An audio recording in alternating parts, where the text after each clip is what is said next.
Hi, Paul Sackett, Good News Broadcast.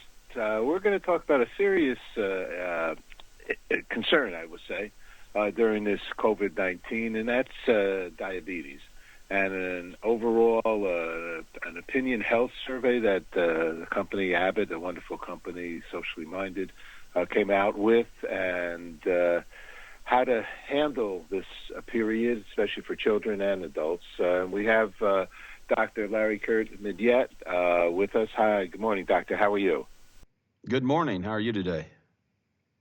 Good. You're a pediatric endocrinologist, Midwest Women's and Children's Specialty Group, and you're going to give us some information here about this survey and about continuous glucose monitors. So that sounds like some good news here. Absolutely. All righty. So tell us about the survey. Well, diabetes is a disorder that we see that impacts kids and adults profoundly. It has an impact on how their blood sugars, how their sugars are affected, rising high, rising low at different times of the day. And trying to navigate the management of this as a healthcare provider is important. It's also important to provide this education and an understanding about how to manage their diabetes. And so the stressors that we see day to day play a big impact on this. And the Opinion Health Study survey, which was supported by Abbott, who I am speaking for today, really took a deeper dive into trying to understand how diabetes impacts kids and their families.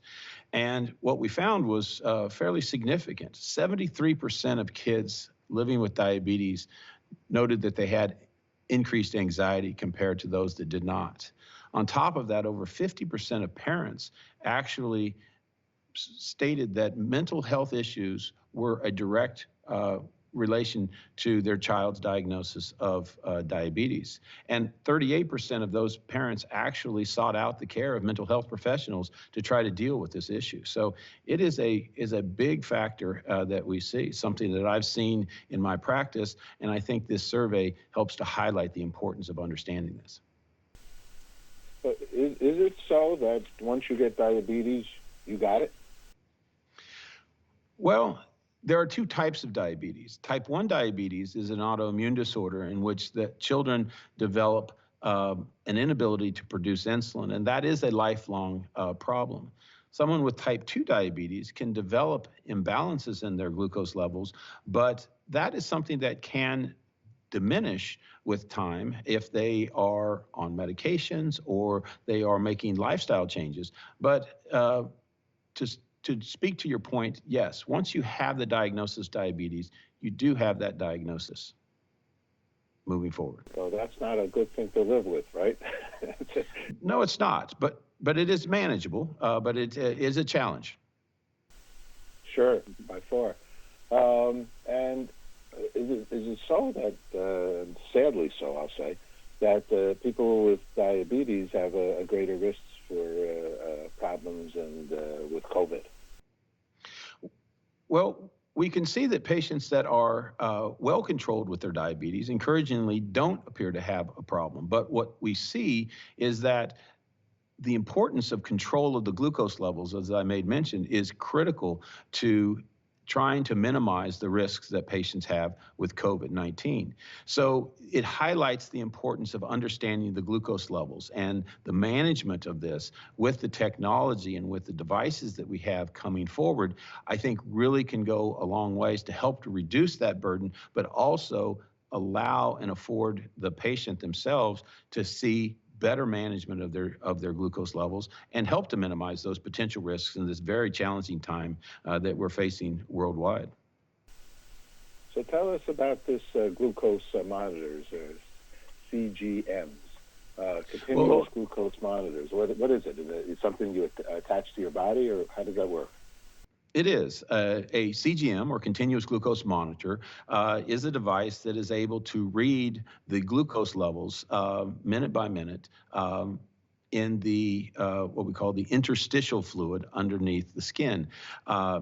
in the past, I have to be the doctor that tells a little one that they have to poke their fingers 8 or 10 times per day with a very sharp device in order to get a blood sample in order to understand their glucose levels. Now, with the Freestyle Libre 2 product, we have a device that is not much bigger than a quarter that they can place on the back of their arm that allows this child or an adult to use a reading device to essentially swipe it like you would swipe a credit card to measure their glucose levels minute by minute and eliminate completely the need for finger sticks. It's a huge benefit to me as a provider because it allows me to understand their glucose levels, but it also reduces the burden that we see that many kids face with their diabetes. The stress aspect. So how does that actually work? Do you you put it on your body, attach it to your body, size of a quarter or less, and is it with a computer, with a phone, or what kind of technology is it? Well, this little device has a sensor that is underneath the skin. It's very small, not more than a few hairs breadth length in size. And what it does is it measures the glucoses minute by minute. And then what happens is that they can use a small reading device and eventually their phone, like an app on the phone, to be able to interface and see what the glucose levels are being done minute by minute. In the past, what was required is that they actually had to take a glucose meter, they had to take a test strip, and they had to poke their finger, get a small drop of blood, use the test strip to actually read it.